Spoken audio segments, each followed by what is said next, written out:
اعوذ باللہ من الشیطان الرجیم بسم اللہ الرحمن الرحیم رب اشرح لی صدری ویسر لی امری واحلل عقدۃ من لسانی یفقہوا قولی آمین ثم آمین۔ سورۃ النساء آیت نمبر 125۔ ومن احسن دینا ممن اسلم وجہہ للہ وہو محسن واتبع ملت ابراہیم حنیفا واتخذ اللہ ابراہیم خلیلا۔ اور اس سے بہتر دین کس کا ہوگا جس نے اپنا چہرہ یعنی اپنا سر اللہ کے سامنے جھکا دیا اور اس کے بعد وہ احسان کے درجے تک پہنچ گیا، اور اس نے پیروی کی دین ابراہیم کی یکسو ہو کر، یا پیروی کی دینن حنیفہ کی۔ اور اللہ تبارک و تعالیٰ نے تو ابراہیم علیہ السلام کو اپنا دوست بنا لیا تھا۔ گزشتہ آیت میں اللہ تبارک و تعالیٰ نے عمل صالح کی جزا اور انعام جنت الفردوس کی صورت میں رب کریم نے اس کا ذکر کیا ہے۔ اس آیت میں رب کریم عمل صالح کی مزید وضاحت فرما رہا ہے۔ احسنہ کہتے ہیں زیادہ اچھا۔ ہم یہاں دیکھتے ہیں کہ دین کا لفظ ہم نے یہاں اس میں استعمال ہوا ہے۔ ہم نے دین کا لفظ سورۃ فاتح میں پڑھا ہے مالک یوم الدین، وہاں ہے اس کا مطلب مالک ہے سزا اور جزا کے دن کا۔ تو سورۃ فاتح میں دین کا لفظ جو ہے سزا اور جزا کے مفہوم کے طور پر آیا ہے، مگر یہاں دین کا لفظ اس معنی میں نہیں، بلکہ یہاں دین کا لفظ طریقہ زندگی کے معنوں میں آیا ہے۔ یعنی تمہارا طریقہ زندگی کیا ہے؟ طریقہ زندگی کیا ہوتا ہے؟ طریقہ زندگی سے مراد ایسے کہ جس انداز میں ہم وقت گزارتے ہیں، جو ہماری مصروفیات ہوتی ہیں، جو ہماری ترجیحات ہوتی ہیں، جو ہماری سوچوں کا رخ ہوتا ہے، جو ہمارے ہر عمل کا مقصد اور منزل ہوتا ہے، یہ سارا کچھ ہمارا طریقہ زندگی ہے۔ اور انسان کا عقیدہ اور اس کا طریقہ زندگی اس کا دین ہے۔ تو رب کریم نے فرمایا وَمَنْ أَحْسَنُ دِينًا مِّمَّنْ أَسْلَمَ وَجْهَهُ لِلَّهِ، یعنی اس سے بڑھ کر دین یعنی طریقہ زندگی اور کس کا اچھا ہو سکتا ہے۔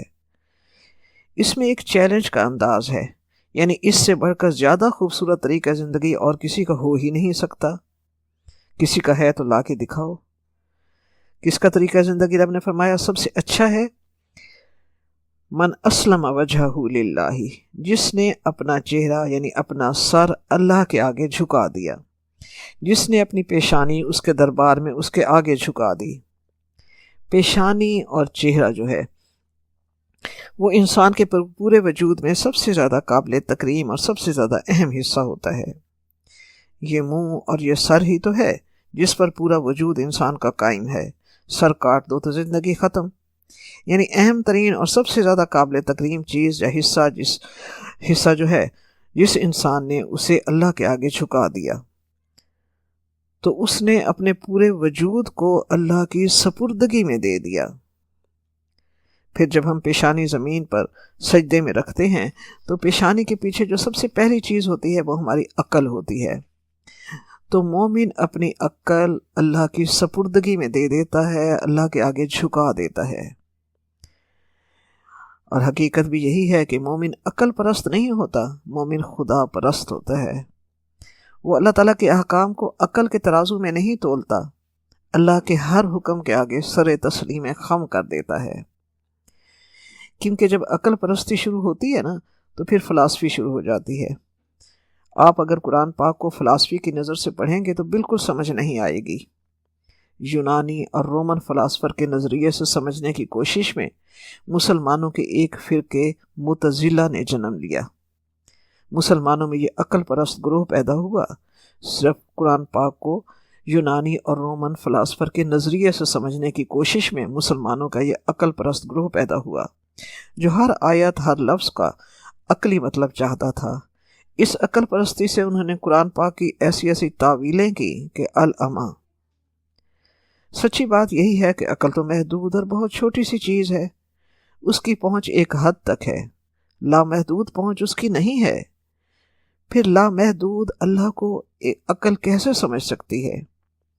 کسی شاعر نے کہا کہ عقل میں جو گھر گیا لا انتہا کیوں کر ہوا، جو سمجھ میں آ گیا پھر وہ خدا کیوں کر ہوا۔ عقل میں جو گھر گیا لا انتہا کیوں کر ہوا؟ جو سمجھ میں آ گیا پھر وہ خدا کیوں کر ہوا؟ ہم اتنی چھوٹی سی عقل سے اللہ کو کیسے سمجھ سکتے ہیں؟ آپ سوچئے کہ ماں باپ آپس میں باتیں کر رہے ہوتے ہیں، بچے ماں باپ کی باتیں نہیں سمجھ سکتے، حالانکہ والدین بھی انسان اور بچے بھی انسان ہیں۔ پھر بچوں کی اتنی چھوٹی سی عقل ہوتی ہے، وہ ماں باپ کی بات نہیں سمجھ سکتے، مگر یہاں تو بات خالق اور مخلوق کی ہے، جس میں بہت فرق ہے۔ مخلوق خالق کو کیسے سمجھ سکتی ہے؟ عقل کے پیمانے پر کیسے جان سکتی ہے؟ مخلوق خالق کی ہر شان، ہر صفت، ہر حکمت کو اتنی چھوٹی سی عقل سے نہیں سمجھ سکتی، ہم نہیں سمجھ سکتے۔ تو سچا راستہ کیا ہے ایمان کا؟ کہ ہم نے مان لیا، ہم ایمان لائے۔ اسی لیے تو سورۃ بقرہ کے آغاز میں متقین کے صفات میں لکھا ہے یؤمنون بالغیب۔ متقی وہ لوگ ہوتے ہیں جو غیب پر ایمان لاتے ہیں۔ تو ایمان جو ہے وہ عقل سے آگے کا درجہ ہے۔ یہ اس کو ملتا ہے جس نے من اسلم وجہہ للہ، جس نے اپنے آپ کو جھکا دیا اللہ کے آگے، جس نے اپنے آپ کو اللہ تبارک و تعالیٰ کی سپردگی میں دے دیا۔ اللہ تعالیٰ نے اصل میں یہ چھوٹی سی عقل جو ہمیں دی ہے نا، وہ اس چھوٹی سی فانی دنیا، عارضی دنیا کو سمجھنے کے لیے دی ہے۔ اس لافانی دنیا، دائمی، ابدی اور حسین ترین دنیا اور خالق کی شان کو سمجھنے کے لیے اللہ تعالیٰ نے اپنی وحی بھیجی اپنے پیارے انبیاء کے ذریعے ہم تک۔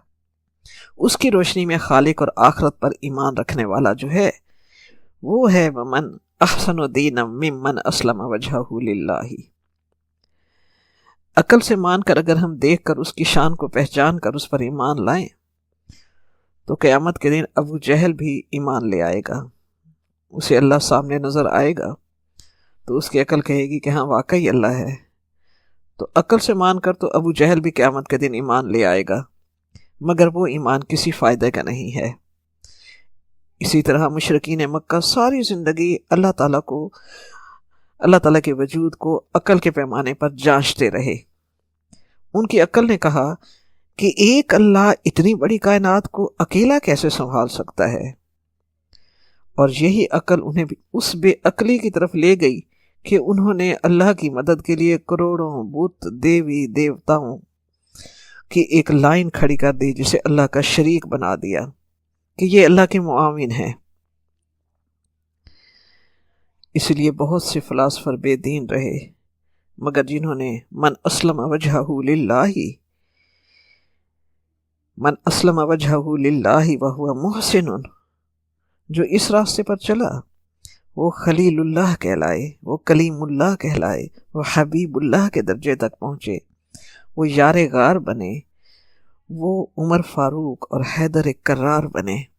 آج ہماری نوجوان نسل کا بھی یہی المیہ ہے کہ ہر چیز کو اور اللہ کے راستے پر آگے بڑھنے کو اور ایمان کو وہ عقل کے راستے سے طے کرنا چاہتی ہے۔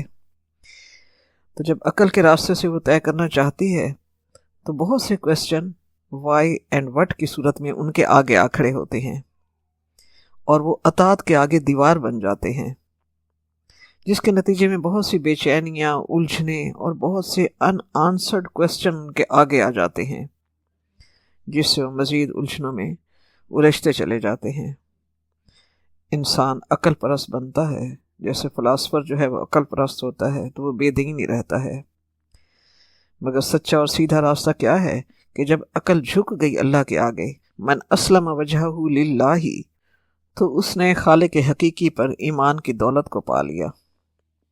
وہ محسن، ان کے ساتھ جب وہ آگے بڑھتا ہے تو پھر تقویٰ کی دولت اگر اسے مل جائے تو پھر اللہ کی سپردگی میں اس کا وجود ایسے آ جاتا ہے کہ پھر آنکھوں کی اطاعت، زبان کی اطاعت، کانوں کی اطاعت، آواز کی اطاعت، دست و بازو اور پورے وجود کی اطاعت آسان ہو جاتی ہے۔ آنکھیں پھر وہ دیکھتی ہیں اور دیکھنا چاہتی ہیں جو اللہ اور اس کے رسول کا حکم ہے۔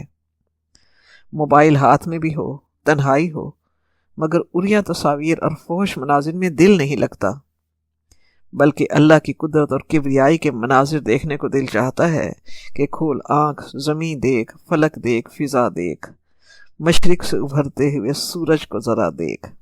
جب وہ دل کی آنکھ کھولتا ہے تو کائنات کی ہر چیز اسے اللہ کی ذات کی گواہی دیتی ہے۔ جب اطاعت کے اس درجے پر پہنچتا ہے تو اس کے کان لچر اور فحش لغویات کے گانوں سے لذت نہیں پاتے، بلکہ قرآن پاک کی تلاوت کی مسحور کن آواز ہی اس کے دل کے لیے بہترین غذا ہوتی ہے۔ اس کی زبان سے ناشکری کے الفاظ نہیں بلکہ شکر گزاری اس کی زندگی بن جاتی ہے۔ تو جب انسان نے اپنا چہرہ، اپنی عقل اللہ تعالیٰ کے آگے جھکا دیتا ہے تو تمام اعضاء اس کی بندگی میں آ جاتے ہیں، تو زندگی اتنی خوبصورت ہو جاتی ہے۔ کیوں ہو جاتی ہے؟ کہ گارنٹی اللہ تبارک تعالیٰ نے دی ہے۔ رب نے فرمایا وَمَنْ أَحْسَنُ دِينًا مِّمَّنْ أَسْلَمَ وَجْهَهُ لِلَّهِ۔ اس سے بڑھ کر طریقہ زندگی اور کس کا ہو سکتا ہے؟ اس سے بڑھ کر خوبصورت زندگی اور کسی کی نہیں ہو سکتی۔ آپ نے اگر کوالٹی آف لائف دیکھنی ہو تو ان لوگوں کی دیکھو جو جھونپڑی میں بھی رہ رہے ہوں گے تو بھی اتنے خوش ہوں گے کہ ان کا دل ہر وقت معرفت الہی اور محبت الہی سے سرشار ہوگا۔ کیوں؟ اس لیے کہ وہ رب سے راضی، ان کا رب ان سے راضی۔ رضی اللہ عنہ ورضوا عنہ۔ رب کی یہ رضا، یہ نعمت، یہ برکت انہیں دنیا میں بھی محسوس ہوتی ہے، اور اس کی رضا کے لیے نیکی کر کے انہیں وہ خوشی ملتی ہے جو پورا بازار خرید کر بھی نہیں مل سکتی۔ سوچئے، ایک ہوتا ہے کوالٹی آف لائف اور ایک ہوتا ہے لیونگ سٹینڈرڈ۔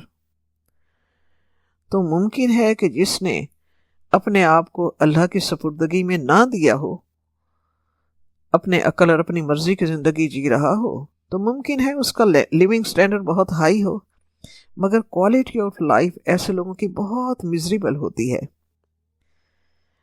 آپ ریچ اینڈ فیمس بک کو پڑھ کر دیکھیں کہ بڑے بڑے لوگوں کی مزری کیا ہے، ان کی زندگی میں ہمیں کیا نظر آتا ہے کہ ان کی اکثریت خودکشی کرتی ہے، کوئی الکوہلک ہوتا ہے، اتنی بے چینی، اتنی الجھنے، محلوں میں رہنے والے۔ کیوں؟ اس لیے کہ وہ نعمت نصیب ہی نہیں ہوئی جس کا راستہ اللہ تبارک و تعالیٰ نے قرآن پاک میں دکھایا ہے۔ وَمَنْ أَحْسَنُ دِينًا مِّمَّنْ أَسْلَمَ وَجْهَهُ لِلَّهِ۔ اس کے آگے اللہ تبارک و تعالیٰ فرماتا ہے وَهُوَ مُحْسِنٌ، یعنی اس نے اپنے آپ کو اللہ کے آگے جھکا دیا، اللہ کی سپردگی میں دے دیا، یہ اس کا ایمان اور عقیدہ بنا۔ لیکن وہ صرف یہیں تک نہیں رہتا کہ اللہ پر ایمان کی لذت ہی میں جھومتا رہ جائے، نہیں، وہ عمل کرنے والا ہوتا ہے، نیک عمل کرنے والا۔ صرف زبانی کلامی ایمان نہیں ہوتا۔ جب اس نے اپنے آپ کو اللہ کے آگے جھکا دیا تو اللہ سے محبت تو کر لی، مگر جو عمل وہ اختیار کرتا ہے وہ عمل محسن کے درجے پر ہوتا ہے۔ جیسے حدیث جبرائیل میں جبرائیل علیہ السلام نے آ کر اسلام کی ڈیفینیشن پہ پیش کی، اس میں پہلا درجہ اسلام، دوسرا ایمان اور تیسرا احسان ہے، یعنی اللہ کی عبادت اس طرح کی جائے جیسے تم اللہ کو دیکھ رہے ہو۔ اگر یہ درجہ نہیں ملتا تو اس طرح کہ وہ تمہیں دیکھ رہا ہے۔ تو پھر اس کی عبادت کا انداز محسن کے درجے پر ہوتا ہے، اور وہ کیسا ہوتا ہے؟ سنت رسول پاک صلی اللہ علیہ وآلہ وسلم کے سانچے میں ڈھلا ہوا، شریعت محمدی کی ماتحتی میں ہوتا ہے۔ وہ اپنے باطن کو اللہ کی سپردگی میں دے دیتا ہے اور ظاہر قرآن اور حدیث کے سانچے میں ڈھلا ہوا ہوتا ہے۔ تو باطن سے، اس کے باطن میں، اس کے روئے میں لا الہ الا اللہ، نہیں کوئی معبود صرف اللہ، اور اس کے ظاہر میں محمد الرسول اللہ، یعنی اس کا ظاہر جو ہے وہ سنت رسول پاک صلی اللہ علیہ وآلہ وسلم کی پیروی کا خوبصورت عکس ہوتا ہے کہ اللہ کے لیے ہر اس کا عمل احسان کے درجے تک پہنچتا ہے۔ وہ صرف نماز نہیں پڑھتا بلکہ اس طرح پڑھتا ہے کہ میں اپنے ہر عمل کو سجاؤں، سنواروں، ارفع و اعلیٰ کروں، مگر ہو وہ شریعت محمدی کے تحت، سنت رسول پاک صلی اللہ علیہ وآلہ وسلم کے اتباع میں۔ پھر سجدے اتنے طویل ہوتے ہیں کہ حضرت عائشہ رضی اللہ تعالیٰ عنہا فرماتی ہیں کہ آپ صلی اللہ علیہ وسلم سجدے میں جاتے تو بعض اوقات مجھے فکر لاحق ہوتی اور میں قریب آ کر آپ کی سانسوں کی آواز سننے کی کوشش کرتی۔ پھر سجدے اتنے طویل ہوتے ہیں کہ نماز مومن کے دل کی ٹھنڈک بن جاتی ہے، اور اس کی عبادت میں رنگ واتبع ملت ابراہیم حنیفہ، اور ملت ابراہیمی کا اتباع۔ کون سی ملت؟ جو دین حنیفن ہے، کیونکہ ملت محمدی دیگر تمام ملتوں کی نسبت ملت ابراہیمی سے قریب ترین ہے، تو اس کی عبادت میں ملت ابراہیمی کا حسن ہوتا ہے۔ ملت ابراہیمی کی دو خصوصیات ہیں۔ پہلی یہ کہ اللہ تعالیٰ کے مقابلے میں تمام طاغوتی طاقتوں کا انکار، حنیفن یکسو ہو کر، یک رخ ہو کر صرف اللہ کے راستے پر چلنا، وہ کرنا جو میرے اللہ کو پسند ہے، وہ ماننا جو میرے اللہ کا حکم ہے۔ دوسرا، اللہ کے تمام احکام کے آگے سر تسلیم خم کر دینا۔ یہ نہیں کہ جو بات دل کو اچھی لگے، آسان لگے، اسے قبول کر لیا، اور جو مشکل اور ناپسند ہو اسے چھوڑ دیا۔ سورۃ بقرہ میں حضرت ابراہیم علیہ السلام کے بارے میں ہم نے پڑھا، اذ قال لہ ربہ اسلم قال اسلمت لرب العالمین۔ جب اس کے رب نے اسے کہا کہ جھکا دو اپنے آپ کو، قال اسلمت، فرمایا میں نے جھکا دیا اپنے آپ کو تمام جہانوں کے رب کے آگے۔ ابراہیم علیہ السلام کو اللہ تعالیٰ نے گھر، خاندان، قبیلہ، وطن، اولاد، بیوی، جان، ہر چیز میں آزمایا، اور وہ ہر امتحان میں پورے اترے، نہ گھبرائے، نہ پچھتائے، نہ جھجکے، نہ رکے، نہ پوچھا کہ اس کا کیا صلہ مجھے ملے گا، بس حکم اللہ کی اور اطاعت بندے کی، صرف اللہ کی چاہت میں۔ یہ سب کچھ ابراہیم علیہ السلام نے صرف اللہ کی چاہت میں کیا۔ ابراہیم علیہ السلام کو تو پتہ ہی نہیں تھا کہ رب کریم رہتی دنیا تک اس کا نام باقی رکھے گا، یا اسے اس تمام تر اطاعت کا کیا اجر ملے گا۔ نہیں، کسی صلے کی تمنا کے بغیر صرف رب کی چاہت میں زندگی گزاری۔ بس جب رب کا حق پہچان لیا، تو جو رب کا حق پہچان لے وہی تو محسن ہے۔ جو نعمتیں دینے والے کو راضی کرے اور یہی زندگی کا مقصد بنا لے وہی محسن ہے۔ واتخذ اللہ ابراہیم خلیلا، اس تمام تر خوبصورت زندگی اطاعت الہی کی شان کے ساتھ، اسلم وجہہ للہ کے طریقے کے ساتھ، اور محسنون کے راستے پر چلتے ہوئے، نتیجہ کیا کہ رب سے بڑھ کر اور زیادہ کون قدردان ہو سکتا ہے؟ نتیجہ یہ نکلا کہ اللہ تعالیٰ نے ابراہیم علیہ السلام کو خلیل اللہ بنایا۔ خلیل دوستی کا اعلیٰ ترین درجہ ہے۔ رفاقت، مودت، میلان، محبت، عشق، ان سب سے اونچا دوستی کا درجہ خلت ہے۔ صحیح بخاری اور صحیح مسلم متفق علیہ حدیث ہے کہ آپ صلی اللہ علیہ وآلہ وسلم نے اپنے آخری خطبے میں فرمایا، لوگوں، اگر میں زمین والوں میں سے کسی کو خلیل بناتا تو ابو بکر بن ابو قحافہ کو خلیل بناتا، لیکن تمہارے ساتھی تو اللہ کے خلیل ہیں۔ تفسیر ابن کثیر میں ہے کہ حضرت انس بن مالک رضی اللہ تعالیٰ عنہ اور بہت سے صحابہ اور تابعین اور سلف اور خلف سے روایت ہے کہ ابن ابی حاتم میں ہے کہ حضرت ابراہیم علیہ السلام کی عادت تھی کہ مہمانوں کے ساتھ کھانا کھاتے۔ ایک دن مہمان کی جستجو میں نکلے مگر کوئی نہ ملا۔ واپس آئے، گھر میں داخل ہوئے تو دیکھا کہ ایک شخص کھڑا ہے۔ پوچھا، اے اللہ کے بندے، تجھے میرے گھر میں آنے کی اجازت کس نے دی؟ اس نے کہا، اس مکان کے حقیقی مالک نے دی۔ پوچھا، تم کون ہو؟ کہا، میں ملک الموت ہوں۔ مجھے اللہ تعالیٰ نے اپنے ایک بندے کے پاس اس لیے بھیجا ہے کہ میں اسے بشارت دے دوں کہ اللہ تعالیٰ نے اسے اپنا خلیل بنا لیا ہے۔ یہ سن کر حضرت ابراہیم علیہ السلام نے فرمایا، پھر تو مجھے ضرور بتائیے کہ وہ بزرگ کون ہے۔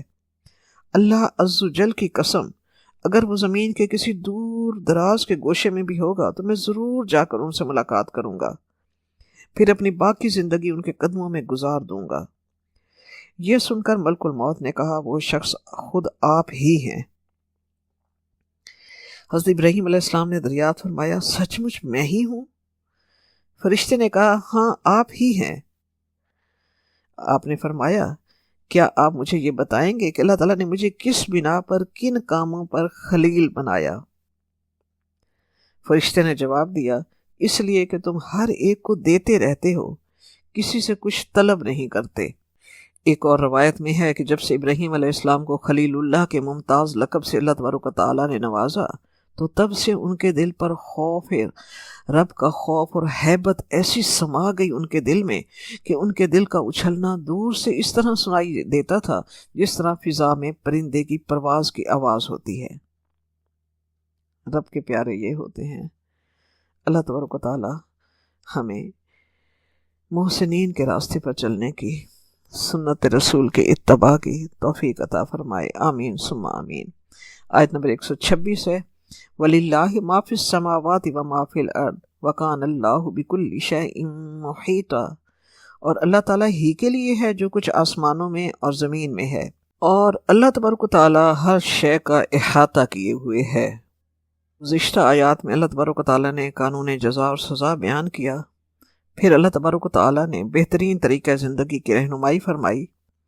اب یہاں اللہ تبارک و تعالیٰ فرماتا ہے کہ کائنات کی ایک ایک چیز اللہ تبارک و تعالیٰ ہی کے ملک ہے، اس لحاظ سے کہ وہ اس قانون کو نافذ کرنے کی پوری قدرت رکھتا ہے، تم اس کی گرفت سے کسی صورت بچ نہیں سکتے۔ تو پھر سمجھدار کون ہے؟ رب کریم نے رہنمائی فرمائی ہے، وَمَنْ أَسْلَمَ وَجْهَهُ لِلَّهِ وَهُوَ مُحْسِنٌ۔ دوسری بات یہ ہے کہ اگلی آیت میں عورتوں اور یتیم بچوں کے حقوق کے تحفظ کی تاکید ہے۔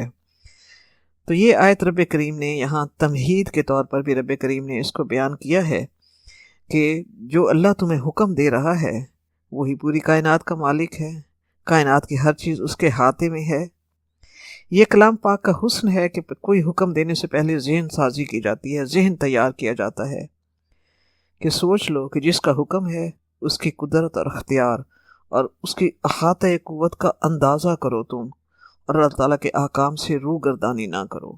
آیت نمبر 127 ہے، وَيَسْتَفْتُونَكَ فِي النِّسَاءِ قُلِ اللَّهُ يُفْتِيكُمْ فِيهِنَّ وَمَا يُتْلَى عَلَيْكُمْ فِي الْكِتَابِ فِي يَتَامَى النِّسَاءِ اللَّاتِي لَا تُؤْتُونَهُنَّ مَا كُتِبَ لَهُنَّ وَتَرْغَبُونَ أَن تَنكِحُوهُنَّ وَالْمُسْتَضْعَفِينَ مِنَ الْوِلْدَانِ وَأَن تَقُومُوا لِلْيَتَامَى بِالْقِسْطِ وَمَا تَفْعَلُوا مِنْ خَيْرٍ فَإِنَّ اللَّهَ كَانَ بِهِ عَلِيمًا۔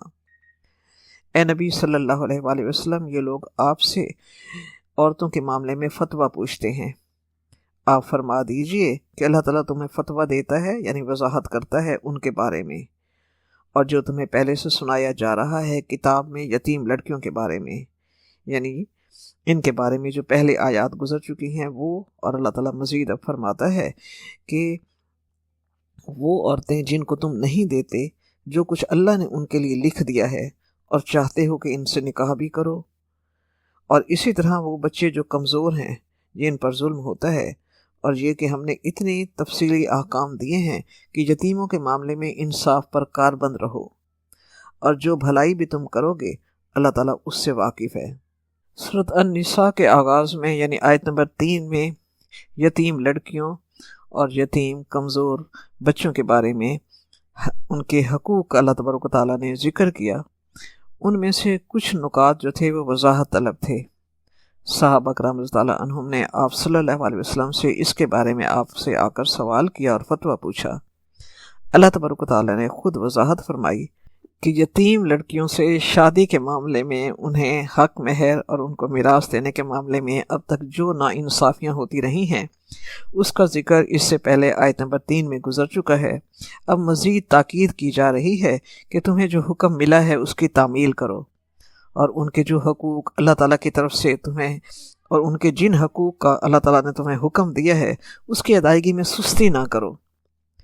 حضرت عائشہ رضی اللہ تعالیٰ عنہ سے روایت ہے کہ زمانہ جاہلیت میں اگر کوئی یتیم لڑکی کسی کے سرپرستی میں ہوتی، اگر وہ صاحب جمال ہوتی تو اس کا ولی اس سے خود، اگر اس سے نکاح حلال ہے تو اس کا ولی اس سے خود نکاح کر لیتا، مگر چونکہ دوسرا اس یتیم لڑکی کا کوئی سرپرست اور محافظ نہیں ہوتا تھا تو جتنا اس کا دل چاہتا اس لڑکی کو حق مہر دیتا یا نہ دیتا، اور اس کی میراث پر بھی خود قبضہ کر لیتا۔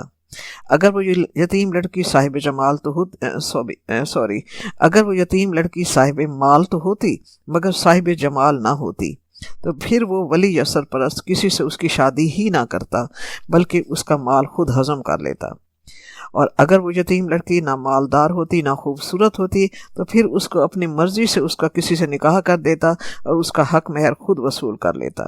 یہ تمام باتیں آیت نمبر 3 میں بیان کی جا چکی ہیں۔ اب اللہ تعالیٰ مزید ان کی وضاحت فرماتا ہے کہ رب فرماتا ہے کہ ان ناانصافیوں سے بچنے کی جب رب کریم نے تاکید کی تو ان کے سرپرستوں نے محتاط رویہ اختیار کر لیا اور ان یتیم لڑکیوں سے نکاح کرنا ہی چھوڑ دیا تاکہ ان سے ان یتیم لڑکیوں کے حق میں ناانصافی نہ ہو۔ تو ان دو انتہاؤں کو ختم کرنے کے لیے اللہ تعالیٰ نے یہ آیت نمبر 127 نازل فرمائی کہ اپنے ولی یا سرپرست سے شادی کی صورت میں اسے جو اخوت، اپنائیت اور بہتر سلوک ملنے کی توقع تھی وہ اسے ملتا رہنا چاہیے۔ تو اس آیت میں ان یتیم زیر کفالت لڑکیوں سے نکاح کی اجازت دے دی گئی ہے، مگر اس شرط کے ساتھ کہ ان کے مقرر کردہ حق مہر ان کو ادا کرو اور ان کے جو دوسرے حقوق جو ان کے ہیں انہیں وہ بھی ادا کرو۔ ان کی میراث، ان کے حق مہر کے معاملے میں کسی قسم کی ناانصافی نہ کرو۔ اس شرط کے ساتھ انہیں یتیم لڑکیاں جو ان کے زیر کفالت ہیں ان سے نکاح کرنے کی ترغیب دی گئی ہے۔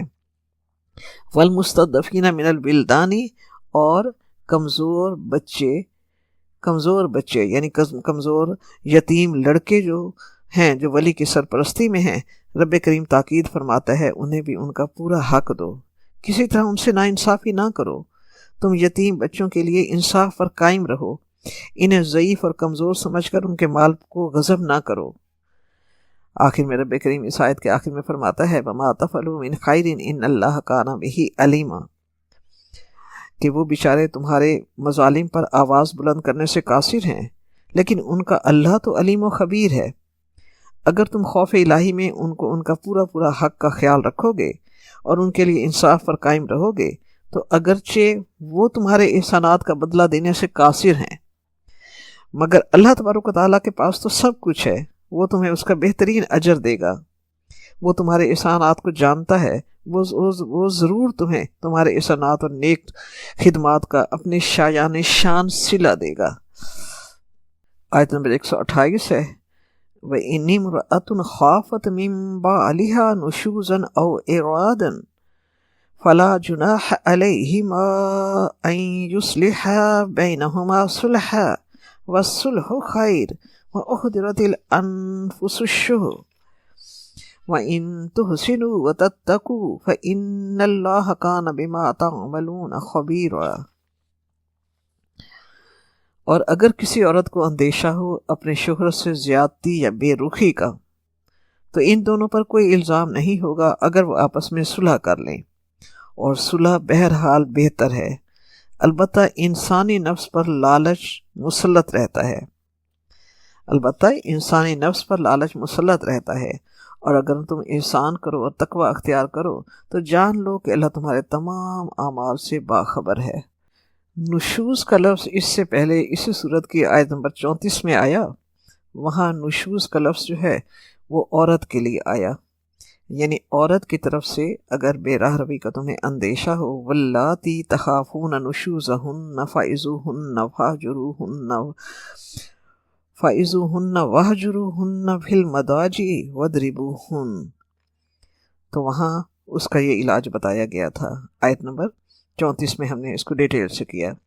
تو یہاں نشوز جو ہے وہ خامند کے لیے آیا ہے، یعنی یہ بھی ہو سکتا ہے کہ خامند کی طرف سے زیادتی ہو، وہ اپنے بیوی کے حقوق ادا کرنے میں پہلو تہی کر رہا ہو، یا اپنی قوامیت کے حق کو غلط طریقے سے استعمال کر رہا ہو، یا کہیں اور شادی کا ارادہ ہو، یا طلاق دینے کی نوبت آ رہی ہو، تو بے شک اللہ کے حکم کے مطابق شوہر کو بیوی سے ناچاکی ہو، یا شوہر دیکھے کہ بیوی اس کا حق ادا نہیں کر رہی تو شوہر کے پاس طلاق کا حق ہے، اور بیوی کو شوہر کے ساتھ نباہ کی کوئی صورت ممکن نہ نظر آتی ہو تو بیوی کو خلا کا حق ہے۔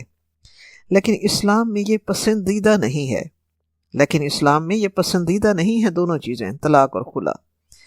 اللہ تعالیٰ کس چیز کی ترغیب دے رہا ہے؟ حتی الامکان کوشش کی جائے کہ طلاق یا خلا کی نوبت نہ آئے۔ پچھلی آیات میں رب کریم نے آیت نمبر 19 میں مرد کو ترغیب دی تھی کہ طلاق کی نوبت نہ آئے۔ رب کریم نے اسے فرمایا تھا آیت نمبر 19 میں اسا ان تکرہوا شیئا ویجعل اللہ فیہ خیرا کثیرا، کہ ممکن ہے تمہیں بیوی کی کوئی بات ناپسند ہو لیکن رب نے اس کے اندر بہت سی خیر رکھی ہو، لہٰذا تم طلاق نہ دو۔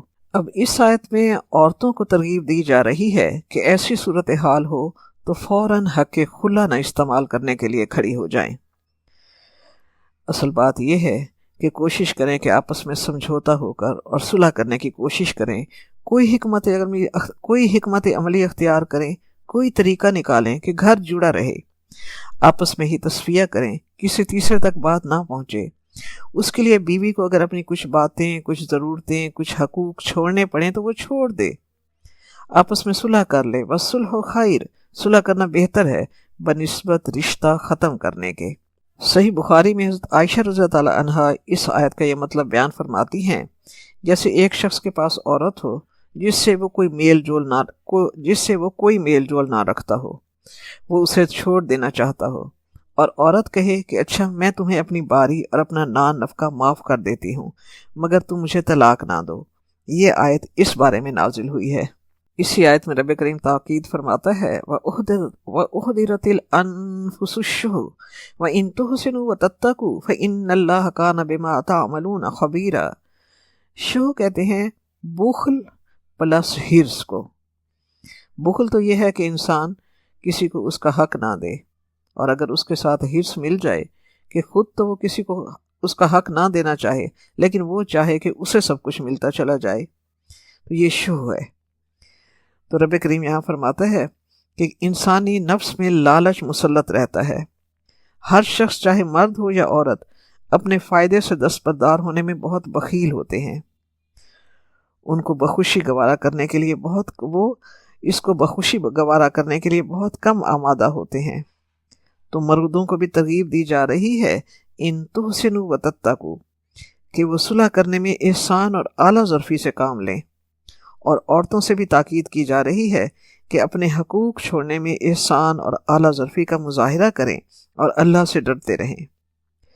مرد کی طرف سے تنگ دلی یہ ہے کہ جو عورت جانتی ہے کہ خامن کی طرف سے بے رغبتی ہے مگر اس کے باوجود وہ اس کے ساتھ رہنا چاہتی ہے اپنے حقوق چھوڑ کر، تو مرد کی یہ تنگ دلی ہوگی کہ اس کے حقوق کو وہ ناقابل برداشت حد تک گھٹا دے، یعنی اس کی اس مجبوری سے فائدہ نہ اٹھائے، بلکہ جس حد تک اس سے کر سکتا ہے تو احسان کر سکتا ہے وہ کرے۔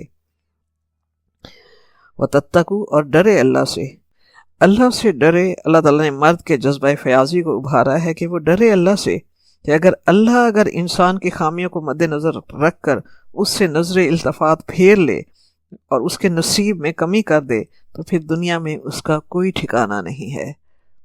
آیت نمبر 130 ہے وَإِن يَتَفَرَّقَا يُغْنِ اللَّهُ كُلًّا مِّن سَعَتِهِ وَكَانَ اللَّهُ وَاسِعًا حَكِيمًا، اور اگر وہ میاں بیوی دونوں علیحدہ ہو جائیں تو اللہ ان کو اپنی کشادگی سے غنی کر دے گا۔